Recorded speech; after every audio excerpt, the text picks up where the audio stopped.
Okay. Hello, everyone. Yeah, weekly Marx. How many years now have we been doing this, this stuff?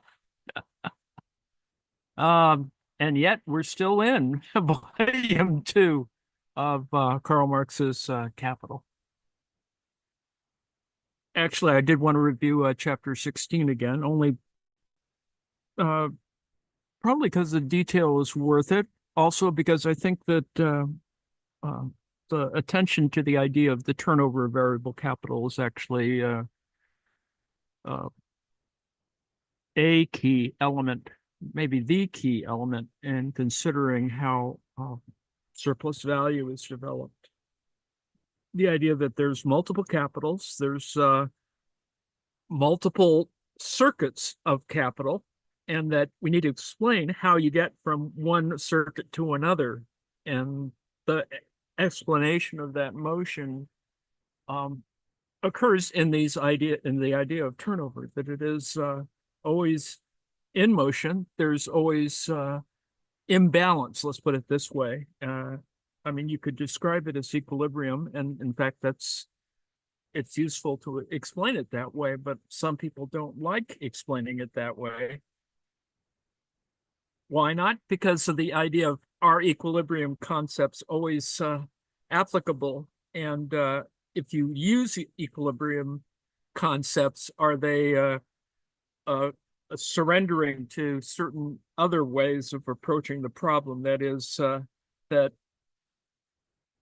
that the ideas are don't function or do function under socialism, for example, which is the key element um, in the critique of analytic Marxism. That is, that does exploitation can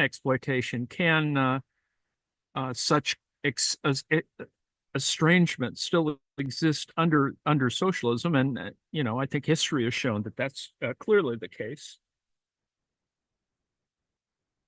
And it's embarrassing, I suppose, for some people who want to make rhetorical claims about, well, we're going to eliminate certain types of exploitative things. But no, the fact is that there are imbalances. There are things that make the entire effort. How is it that things occur in, as a matter of markets or exchanges or anything? That it's not perfect. It's not going to be perfect. And you need to sort of explain what that transition is going to look like. That's why a while back, last week, I talked about Pashkunis and the problem of law and Marxism. The fact that under certain elements of socialism, you have to sort of explain why things occur, and you need a sort of allocation mechanism, and that's kind of what happens. So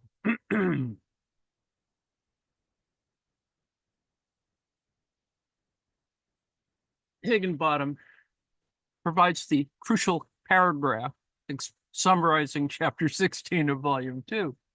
And I'll just read from this.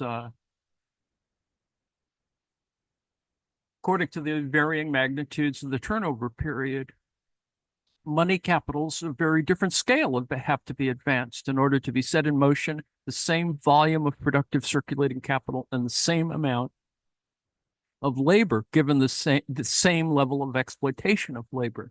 Now, that all seems very logical, but you have to sort of explain, well, why does that happen? What connects all these things together?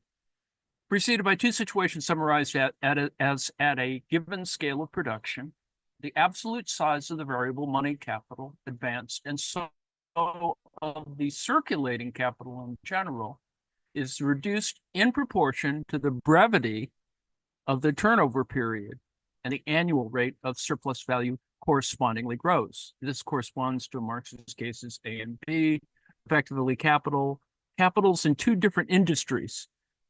This is the fundamental issue of how is it that we can measure things in very different activities the same way? How is it that we can generalize value? With a given volume of capital advanced, the scale of production grows, and hence, with a given rate of surplus value, the absolute mass of the surplus value produced in one turnover period also grows, and there occurs simultaneously with this a rise in the annual rate of surplus value caused by the reduction in the reproduction period. The converse case, that is, saving in capital advanced due to increased turnover, allows for an expansion of production and hence increase in surplus value. This corresponds more to individual capital seeking advantage in the same industry. Now, that all that seems hopefully a little logical, that maybe a lot logical. Now, the role of money in this case is, why does this occur? Why does this motion occur? It occurs because of the commodity form called capital. And its representation as money helps to lubricate, as it were, this whole action or activity. So commodity production presupposes the representation of commodities in money, monetary circulation. Capital's commodity production, whether socially or individually, presupposes capital in the money form. The entire, this entire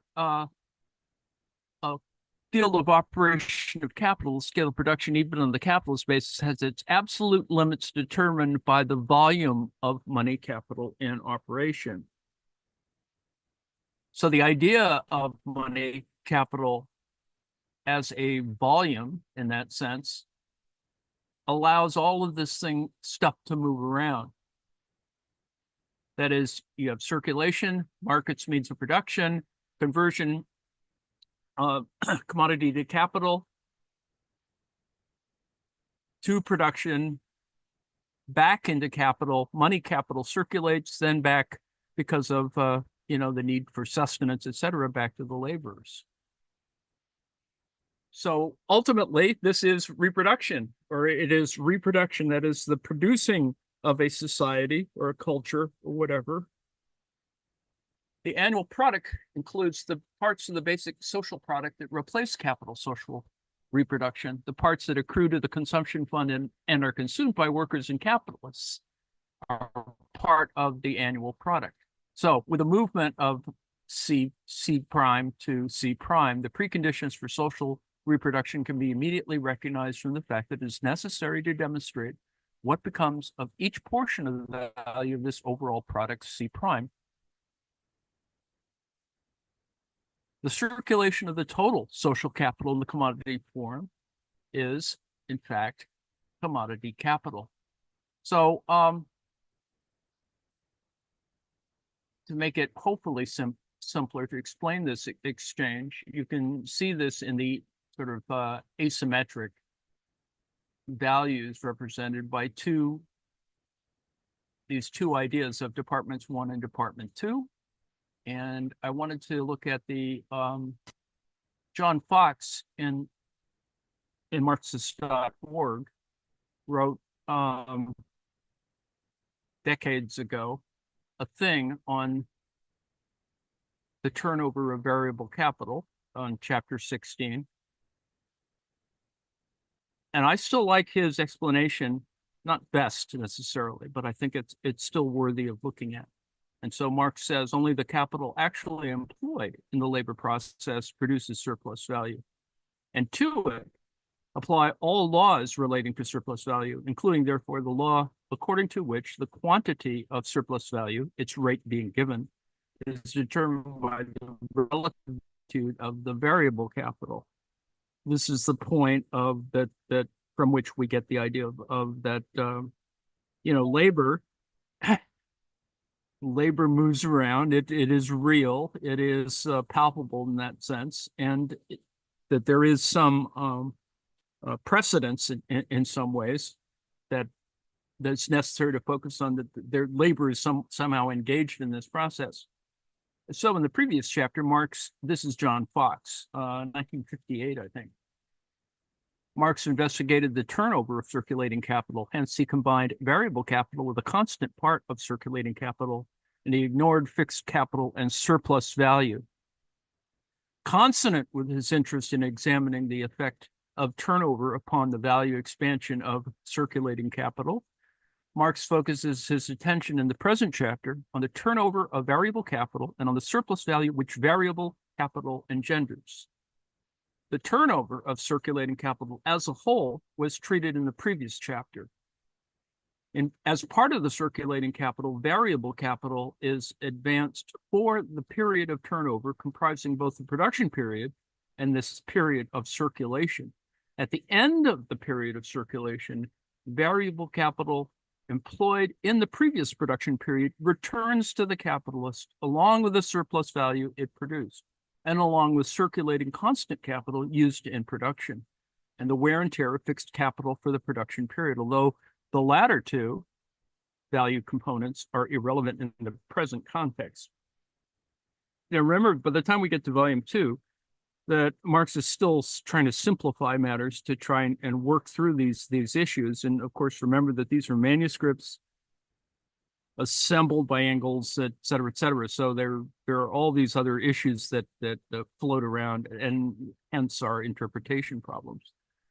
Marx here differentiates between, number one, the real rate of surplus value, the ratio of surplus value produced in a given period of time, say one turnover period, this ratio to the variable capital employed during that time. And number two, the annual rate of surplus value, the ratio of surplus value produced in a year to the amount of variable capital advanced for production in that year. The key distinction is the difference between capital employed and capital advanced. This is capital gets advanced. It seems relatively simple of that some kind of reinvestment occurs with reproduction. Variable capital employed in production during a particular period of time is the amount of functioning labor power purchased by the capitalist during that time. Using Marx's example, but with dollars rather than pounds, it's the monetary unit. If a capitalist operates an enterprise with a weekly wage bill of $1,000 in a 50-week year, the capitalist employs a variable capital of 50 times 1,000, which equals 50,000. Note that for a given scale of production, here a given weekly variable capital employed is not dependent on the period of turnover. You know, you have to hold some things constant for these kind of examples. Variable capital advanced for production is the amount of wages the capitalist must lay out prior to selling the commodity product, and thereby replenishing the fund for variable capital, the wage bill, as it were. Variable capital advance, then, is equal to the weekly wage bill times the number of weeks comprising the turnover period of variable capital.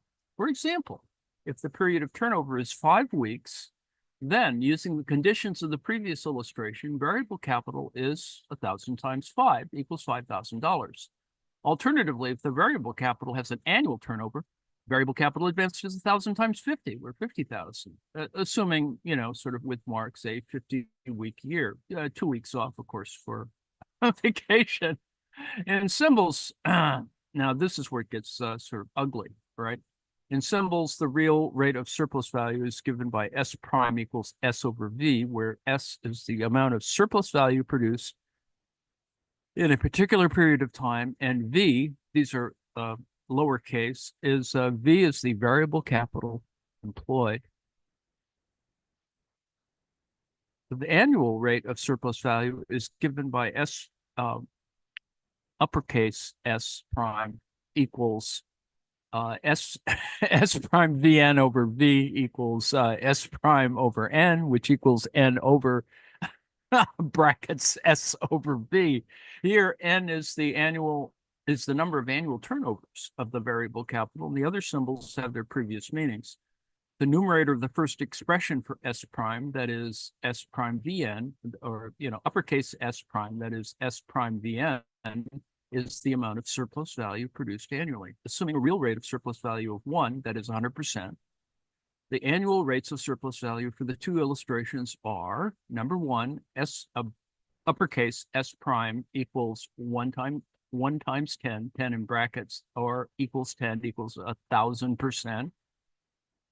S prime uppercase S prime equals 1 times 1 or equals 1 or 100%. Now, those of you who are reminded of the episode of Rick and Morty where um, Rick changes the entire monetary system of the the Galactic Federation from 1 to 0, or he changes 1 to 0, and so hence everything has to be divided by 0. He collapses the entire uh, insect overlord economy by just changing one digit. None of you remember this, of course, and but complete chaos occurs. This is when he launches. Let's see, he puts the entire um, the citadel of Ricks. He sort of has it. He transports it. He has it transported into the prison, and so chaos ensues. All of the multiple Ricks, whatever. Anyway, stuff happens. A capitalist whose capital turns over quickly, who therefore produces a large quantity of surplus value for a given initial investment, that is capital advance, realizes a high annual rate of surplus value. A capitalist whose capital turns over slowly must continue to advance variable capital and indeed circulating constant capital throughout the lengthy turnover period, and thus realizes a low annual rate of surplus value. From the point of view of society, as opposed to that of the individual capitalist, the capitalist whose capital turns over slowly continually advances money to the market, withdrawing means of production and labor power from it. The capitalist laborers spend their wages on subsistence goods, withdrawing these from the market as well until the period of production is completed. However, the capitalist supplies no new commodities to the market. The delays caused by long turnover periods can magnify imbalances in the market and therefore contribute to economic crises. That's really what it boils down to, is that you have these speed ups or delays, periods of under and overproduction. It's a scarcity model in that particular sense, but we know that much of this it has, from an agency point of view, is manipulated, is made problematic because it's not simply about scarcity and necessity defining everything, but rather that there's actually reality out there, and that these are artificial sets of relations. Hence the current problem with, freaking out over certain inflationary prices. So I know that may not seem satisfying to you as an idea about it, but it can be dealt with even at the level of sort of the arithmetic level that is deployed by Marx. Ed George, in his reading of, and I included this in last week's version of this, Ed George's treatment of this. There's a whole PDF for it, and if you really want to look at the numbers, you can do it. This is just a précis of that, and I'm not going to read all those numbers just to drive everyone crazy. But both the constant circulating capital and the variable circulating capital can serve again in the circulation process of capital to the extent that the product in which their value is reproduced is transformed from commodity capital and thence into money capital, unlike fixed capital, which maintains its function in production in its old shape through a cycle of turnover periods of the circulating capital. Simple matter. The idea is the machines don't change very much. It's labor that's changing, or other kinds of things that are less fixed, less solid in that particular sense. And so all the other things are sort of moving at the same time, and Marx is trying to account for these matters. he's trying to account for them in a way that you can explain to people. Well, why is it that my, that what role do my wages have in this entire process, and why is it that and it is incredibly important in order to keep the thing going, and how is it that I have some sort of control in this sense of withholding my labor or protesting about the relations of production in that way. Now, one approach to this, of course, can be to throw a wrench into every machine, throw your wooden shoe into the machine, etc. That's certainly a very visceral reaction, and one can be a Luddite about these matters, but it's really not so much about destroying the machines, because that's frankly not a very productive way of proceeding, although that may be important, but rather seizing control of the means of production, which is about relations, not so much about the machines themselves. And yet, of course, in our mythology, we attack the technology on that kind of instrumental basis. That is, our fear of, for example, of artificial intelligence is on that basis, and our fear of other things that are, it's not so much a matter of ignorance so much as it is a matter of difference.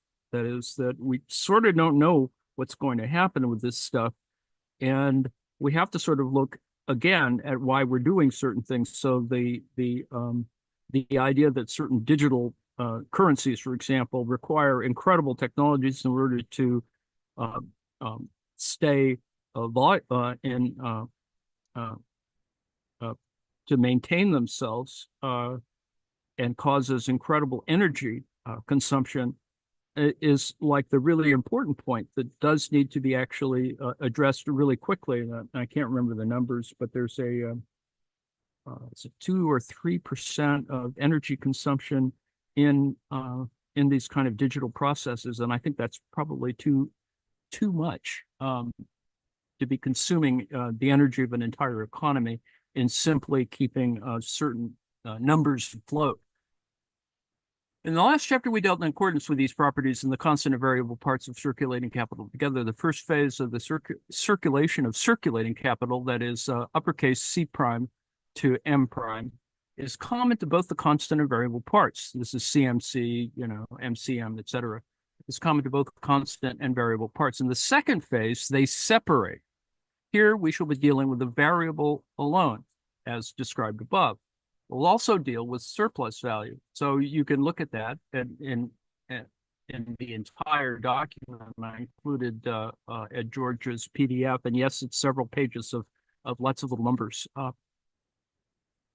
Marx's point in doing the arithmetic, and I like to think that, he spent time sitting there with his scrawl, kind of working through the numbers in order to just prove it to himself that these sort of things work.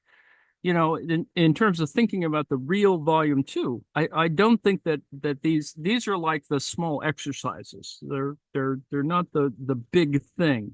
It's unfortunate that they're sort of treated that way, and that's why you get bogged down in reading volume 2 and volume 3, because you only have a fragmentary component of the notes. And had he been able to complete the at least the front end of the project, much less the proving it through all 6 volumes, that there is an entire history of this going on. And I think in Marx's a sort of sense of history and sense of writing about this, that he really did want to sort of work through, well, how does this proceed? Why is it that we are at our current moment of these kinds of things? And had he, one likes to think that had he been able to look at the finance capital component much more, had written much more, and maybe we have a sort of inkling about it, but we know sort of from the manuscripts that he spent more of his time looking at the effects on things like colonialism towards the end of his life, things like why is Russia a place where you can sort of spring forward, leap forward, as it were. How is it that you can do the things that were subsequently argued about relative to Marx? And that is, can we get past, um, can we leap past capitalism and move to socialism? And that's a kind of idealistic approach to it, but you can see that actually in the arguments about this, trying to think about, should we be replicating, do you need to replicate the entire process of capitalist development in order to achieve socialism? Is it contingent on that in that sense? And that's the kind of experimental question that sort of is kind of exciting in some ways. Can we go past a kind of an evolutionary progress of development? Um, and unless you think that that's unimportant, it's pretty clear that in the global South, in the histories of development of certain countries, there was this desire to move forward, or at least to create an illusion of moving forward, and you can see some of those things in action. So the development literature, of course, talks about the desire to, this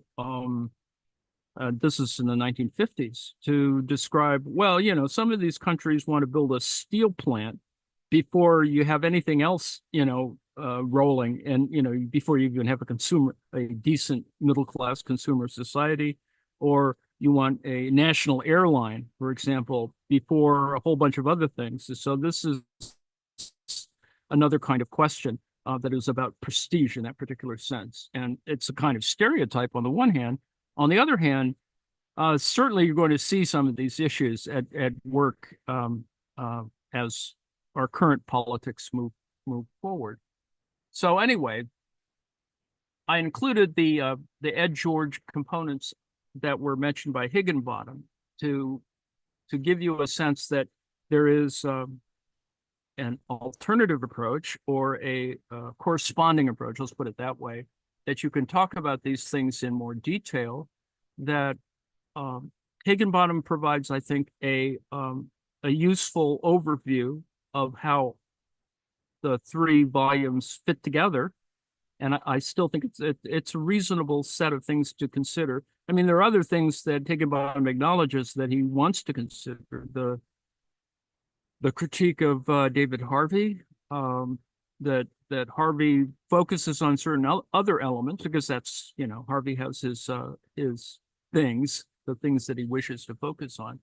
But ultimately, it is about the that reproduction of capital also involves the process of circulation of capital, or more precisely, the place of this circulation in the reproduction of capital. That is, there's a kind of sequence, and it's not a question of that you can always sort of see the sequence. Rather, everything's moving at once in that sense. This process of the constant repetition of the cycle of capital, of its perpetual reemergence as productive capital, is conditioned by its transformations in its cyclical movement. At the same time, the constant repetition of the production process is the condition for transformation of capital in the sphere of circulation. Recall that we have two big spheres here, right? The sphere of production and the sphere of circulation. Or that the sphere of circulation encompasses, in a sort of bad Venn diagram, the sphere of production.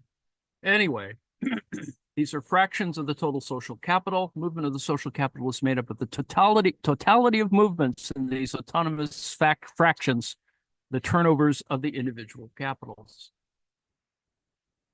So anyway, there's 19 and 20. The explanations that go into extreme numerical elements, but there's a key component of this, and that is, how is it that we can explain some of these matters, and how is it that we have crises evolve from this? And that's where Marx is headed, a Marxian model of crisis, or disruption, let's put it that way. And this is what, Schumpeter builds on, and what is, you want to ask the question that is currently at work in, for example, I'm going to put up something on Peter Thiel's plan to, and it seems fairly fairly unfortunate, but ahead. That is that one possible way of defining the crisis at around the time of the inauguration is that at the same moment that the inauguration is coming, and this is a sort of a QAnon approach to crisis, is that that there could be an incredible default by the American economy because of the expansion and monstrous debt that's being built up, which got deferred until 2025. That's going to come up at the exact same time. So there's going to be this moment in 2025 that and I assume the Treasury sees this and it's going to try and figure out, that the Fed is going to try and work its way through this. But it's pretty clear that there's a moment at which a crisis could be created, a capital crisis that could occur in somewhere around the beginning of 2025, which is a perfect time for it to occur. If other kinds of chaotic events are going to be fomented, and lest you think that's unimportant, it's pretty clear that these characters, because of January 6th, 2021, they're working on this. It's really sad to think that, and it's not a big conspiracy so much as it is, trying to ensure that certain other elements are in place. The part of the money received from the sale of commodities that represents the realized value component of the commodities, which is equal to the wear and tear of the fixed capital, is not transformed back again into the component of productive capital whose loss of value it replaces. It settles down alongside the productive capital and persists in its money form. This precipitation of money is repeated until the reproduction period during which the fixed element of the constant capital continues to function in the production process in its old natural form, and which consists of a greater or lesser number of years has elapsed. This disruption in the circulation of money supposes a disruption in reproduction itself. So in other words, you're going to have these kinds of things, these gaps, and this is this problem that we are currently seeing, that we see the front end of it as a kind of potential stagflation, and we can see it in regional recessions, regional sort of recessive economies. The Brits are in this current state, the Japanese are in this current state. There's stuff moving around. For example, in the French case, you have this Olympic stuff, and no different than Napoleon III. You're going to the bills are going to come due at some moment. In fact, certain things have already failed, and which are not necessarily cataclysmic, but they really did think that they were going to finish Notre Dame. They're going to finish the rebuild by the time the Olympics occurred, and of course they failed. Now, did they fail because of capitalism? Perhaps, but it is, I think, not necessarily in the French character, but that lots of other things occurred, and then they suddenly realized, oh, we better get this finished before the Olympics. And so you have the other kinds of tensions about whether it did or didn't, or should or shouldn't have been finished. I'm sure it's going to be clear that there were other issues at work. Another example could be the fact that they really truly didn't work out swimming in the Seine. I think there's probably a good book or two just on the issue of what was the promise that was given about having the swimming events,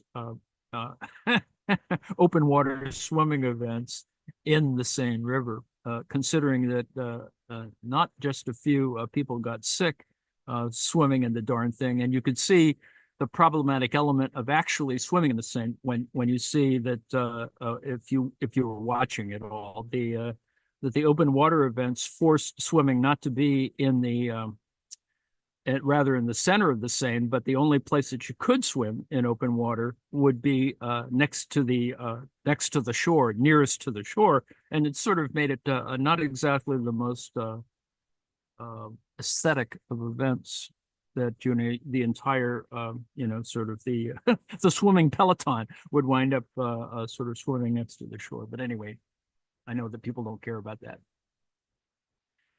The point of all of this is that there are multiple elements that that all of these can be described as it expands and can be described in subsequent cycles. And you can see sort of in this diagram how surplus value in the middle here, there's this moment where surplus labor is reintroduced, surplus value is reinvested into the project itself in a subsequent cycle. So you have how those things proceed, and that was the whole point of Higginbottom's talking about this in the last lecture, is to look at these different kinds of sets of things that provide possibilities for capitalist consumption, as well as capital accumulation. Now, it can be described in different ways, and you can do it graphically. And the point of a theory of production is to also describe the reasons why production has some sort of diminishing component to it in multiple stages, that you have diminishing returns that in the Marxian context ultimately can become negative. And it's the stages of production that can become problematic. The point of production is to, in fact, and it seems even more obvious at the front end, that you want to never get to the negative returns, right? And what that requires, of course, is constant expansion. It's not simply to settle on a specific production process. Nothing stays in place. That expansion is always important, and that you never achieve, sort of, you stay somewhere in increasing returns and tend to avoid questions of where this deflection point occurs. So anyway, now the guy who has done this entire reading project, not that I'm following it necessarily, but that you could actually follow it if you were decided to read a couple pages of the entire weekly Marx, the weekly Marx. If you apply the weekly Marx model to reading, it is possible, if that's the way you read, to read the entire text in a year. So this fellow, and yes, I think he's a bit of a tanky Soviet Stern, is somewhat settled on the idea of following these things in quite a Stalinist sort of way. But I appreciate his occasional remarks on the matter. Simple commodity production presupposes, first, the social division of labor, under which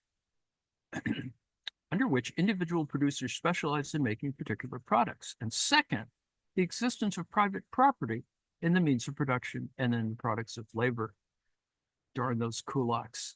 So now the point he wants to make from this, of course, is that without private property and division of labor, no social product can assume the form of value, no social product can function as value, and no social product can be a value. Such social product will be just a use value that required a certain social effort to produce.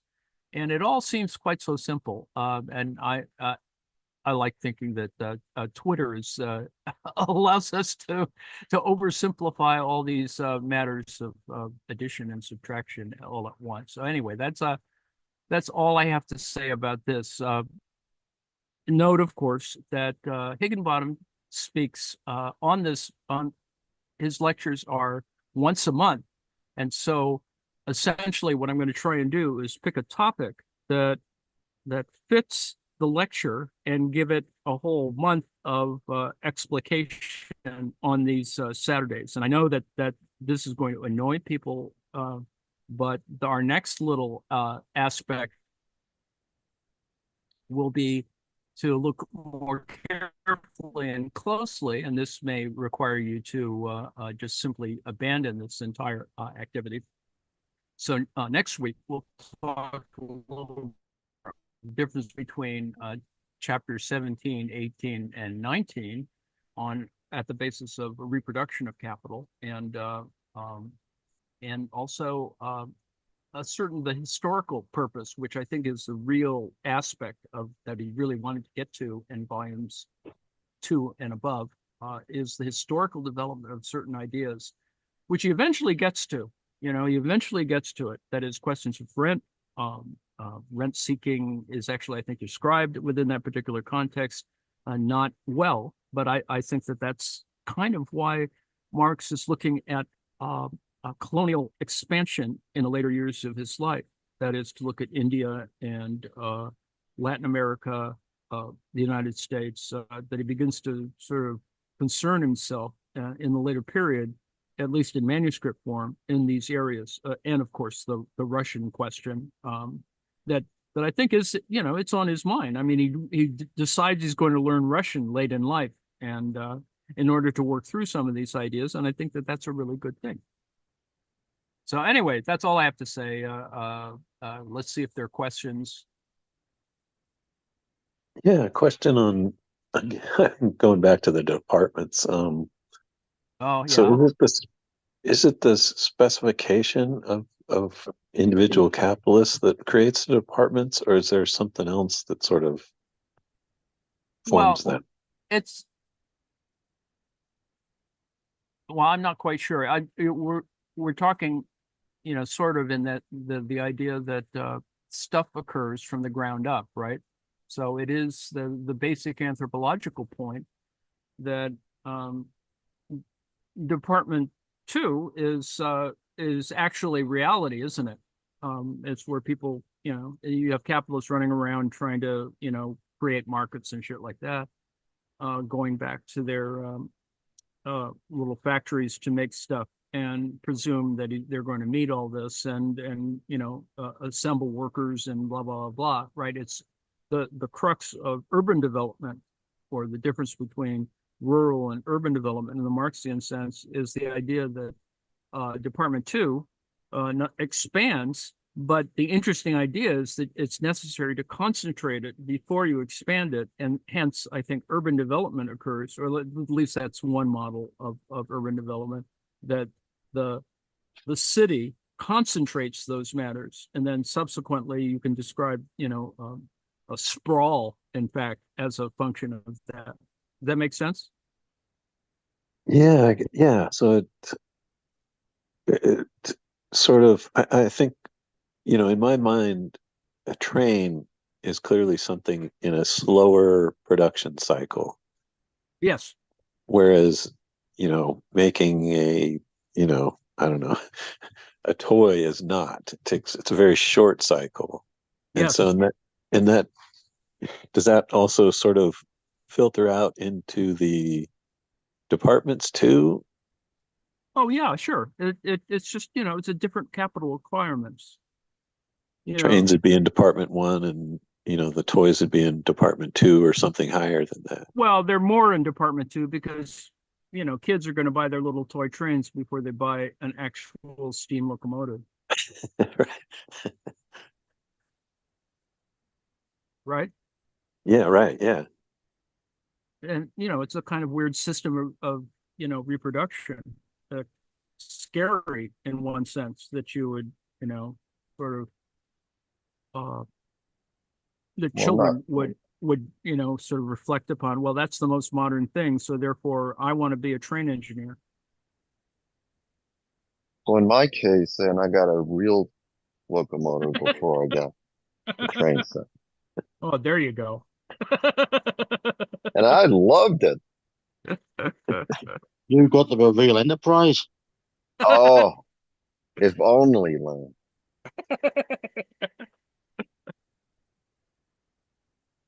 Oh God. So what keeps all the capitalists from running to making toys as opposed to making trains?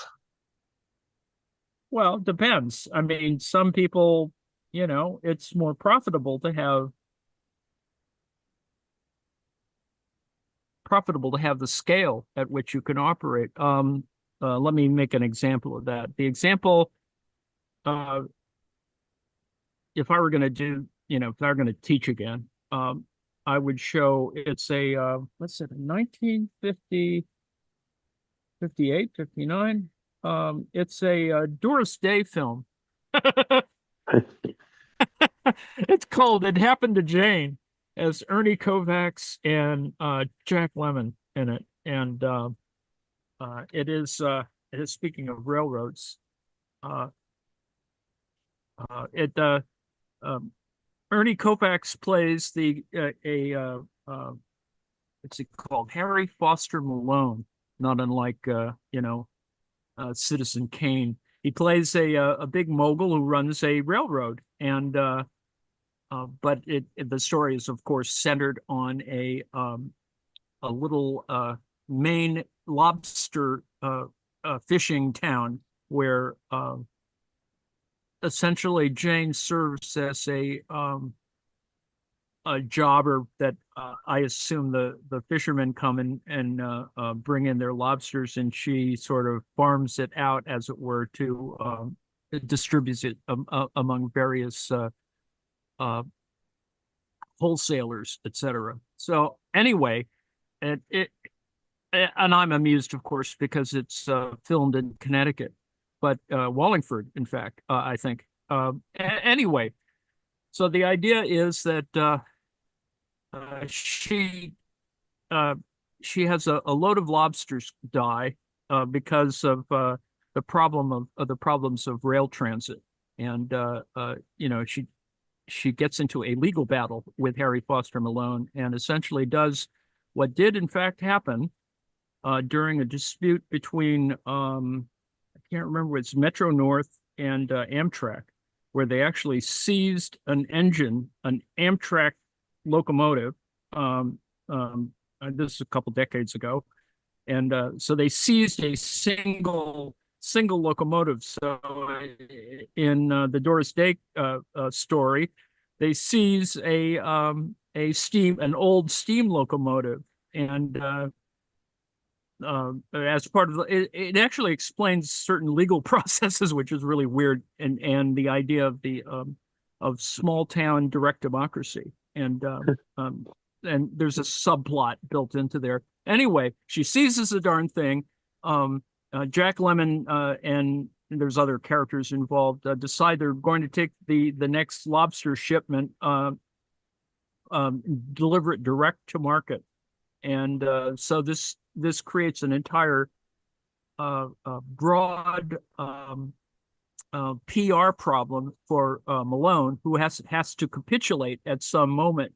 Eventually, the happy ending is that Harry Foster Malone capitulates, and the subplot of small town New England town democracy succeeds in getting their new fire truck, etc., because of beneficent, benign capitalists like Harry Foster Malone. And so it sort of it's very patriarchal, needless to say, but it is a sort of amusing little text. And in fact, it even has singing in it. Doris Day actually sings. So it has all the features of a happy little 1950s film. But it does have an underlying capitalist narrative, which I find quite amusing. Didn't explain anything, did it? Well, It's possible to seize the means of production, sort of. But the thing which actually motivates the plot is, public outcry. Let's put it that way. Ultimately, it's still about mass media.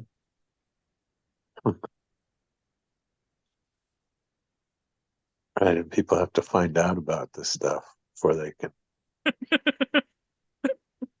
figure out, oh shit.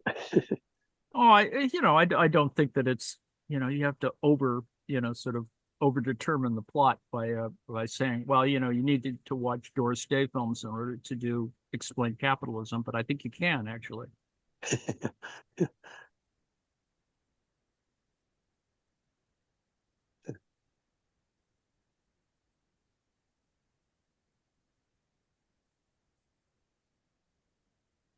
We're coming up to 4 o'clock. There is something at 4, isn't there? Yes?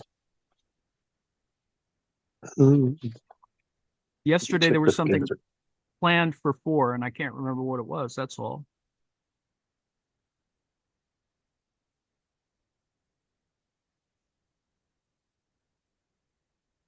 Someone was going to show something. Yeah, it's looks like maybe it was Nate. Tentative Fun and Loathing with Oh, yes, that's right. ChatGPT. Yes, that's right. Nate was going to do something. So let's see if there are any other questions, and then I'll shut off the live stream. Well, I have, I don't even know if it's a relevant thing, but I got involved for whatever reason in a Facebook sort of a, I don't know, a thread. It started out with this person that I sort of knew, not well, but just, peripherally, someone that worked where I worked. And I think he's a like a libertarian religious fanatic kind of a person. So this woman who's my friend uh, somehow, oh, she posted a thing about, if you want your children to have religious education, then you should pay for it yourself. So he came back as a long time, apparently a homeschooler and so on, libertarian. That so then, do I get my school tax back?